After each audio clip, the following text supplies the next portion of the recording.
大家好啊，我係 Manda 姑娘，係一位遊戲治療師。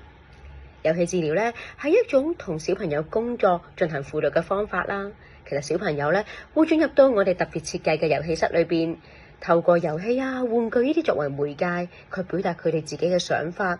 可以安全咁展現佢哋內心嘅世界。佢哋會接觸到自己嘅內心、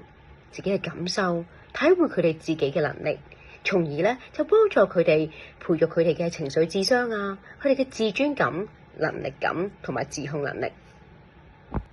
而兒童為本嘅親子遊戲時間咧，其實就係鼓勵家長每個星期可以喺指定嘅時間、指定嘅地點，同小朋友喺屋企1對1咁進行特別嘅遊戲時間。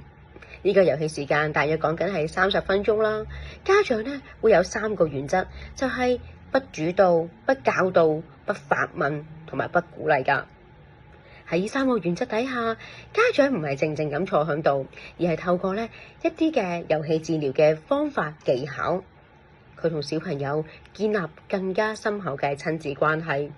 而且可以加深咗父母對孩子成長嘅理解啦，又可以增加對孩子嘅關懷同信任，減少咗父母同子女之間嘅衝突。而且小朋友都會有好多得着㗎，就例如啱啱講到，佢哋可以增加自己嘅自信啦，增加自尊，